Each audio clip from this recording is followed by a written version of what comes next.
नमस्कार मित्रों, चंद्रकांत भी भट्ट अमेरिका से। मैं ठहरा एक साइंस का टीचर। एक वक्त था न तो क्रूड ऑयल, गैस, इसी के बारे में कोई नॉलेज था। संशोधन आगे बढ़ते बढ़ते, क्योंकि गांव में तो लकड़ी जलाते थे, और आज जो भारत में गैस की किल्लत, वो राजनेताओं गैस के बाटले लेकर घूमते थे उस वक्त, आज वो उनसे बदतर हालत हो गई। चलो आज मैं एक छोटी सी बात, आज जो टेक्नोलॉजी से एनर्जी सोर्स सबसे बड़ा जो सोलर है, सोलर सोलर पैनल, उसमें जो एक अत्यंत दुखद घटनाएं मैंने पढ़ी कि सोलर पैनल की सफाई करते समय करंट लगने के मामले में अक्सर गलत समय पर सफाई या सुरक्षा नियमों की अनदेखी के कारण होते हैं। वो हाल ही में रीवा, मध्य प्रदेश और पंजाब जैसी जगहों में से ऐसी खबरें आई हैं जहां युवक सोलर प्लेट साफ करते समय हादसे का शिकार हो गए। अवेयरनेस, क्योंकि गांव में ही नहीं होती है, इस देश में तो, यूएस में तो व्यवस्था है,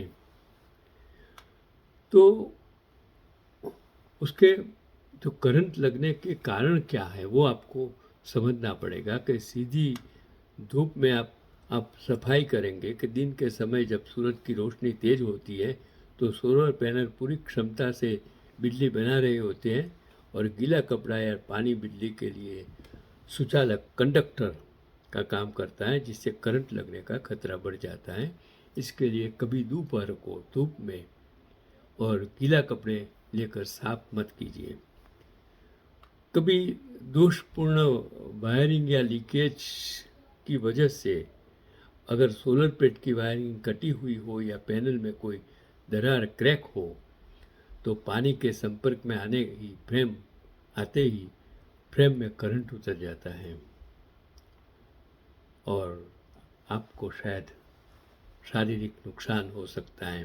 अर्थिंग की कमी कभी, क्योंकि अगर अर्थिंग नहीं होता तो क्या होता है कि यदि सिस्टम में उचित ग्राउंडिंग नहीं है तो फॉल्ट होने पर बिजली का झटका घातक हो सकता है।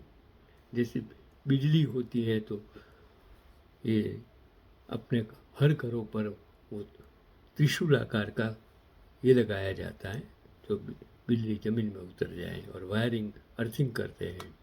हाई वोल्टेज एक सबसे बड़ा प्रॉब्लम के घरेलू सोलर सिस्टम में कई पैनल सीरीज में जुड़े होते हैं, जिसमें कुल वोल्टेज 300 to 500 वोल्ट डीसी तक पहुंच सकता है, जो जानलेवा साबित है। और वो डायरेक्ट करंट होता है, उसमें जानलेवा खतरा ज़्यादा होता है।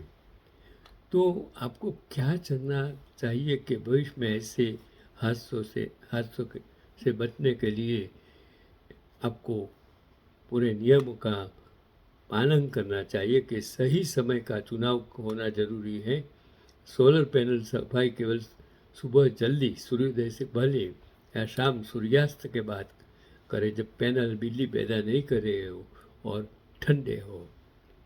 फिर सिस्टम बंद करें। जब सफाई शुरू करने से पहले सोलर इन्वर्टर और मुख्य स्विच, एसी और डीसी आइसोलेशन को बंद कर दें। अगर आप जूते पहनते हैं और दस्ताने हैं तो हमेशा रबर के सोल वाले इंसुलेटेड जूते पहने और सूखे हाथों से काम करें। पैनल पर न चढ़े। गीले पैनल पर पैर रखने से फिसलने का डर लगता है और पैनल टूटने से करंट भी लग सकता है। और आपको सबसे बड़ी चीज़ है प्रोफेशनल की आपको मदद लेनी चाहिए। यदि पैनल ऊंचाई पर है या वायरिंग जटिल है तो खुद सफाई करने के बजाय प्रशिक्षित विशेषज्ञों को बुलाना ही सबसे सुरक्षित विकल्प है। तो अपने घर के सोलर सिस्टम की सुरक्षा जांच, सेफ्टी ऑडिट या मेंटेनेंस के बारे में आपको जानना चाहिए। तो ये मैंने बात कही, फिर आपको रिपीट करता हूँ कि सुबह जल्दी या शाम को ही सफाई करें, सोलर डिस्कनेक्ट स्विच बंद करके ही सफाई करें, गीले कपड़े गीले हाथों का उपयोग न करें, लोहे के ब्रश या हाथ से सीधे पैनल को न छुएं, रबर के दस्ताने पहने, बच्चों को सोलर सिस्टम से दूर रखें, हर 6 महीने में वायरिंग और कनेक्शन की जांच किसी विशेषज्ञ से करवाएं, और सोलर का उपयोग फायदेमंद है, लेकिन सही सावधानी बरतने पर ही जरा सी गलती से जान को खतरा हो सकता है।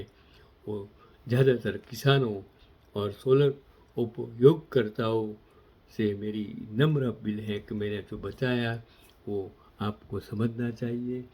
यही आज का मेरा पैगाम है। मैंने सोचा कि चलो आज कुछ अलग चीज़ आपके साथ पेश कर लूँ।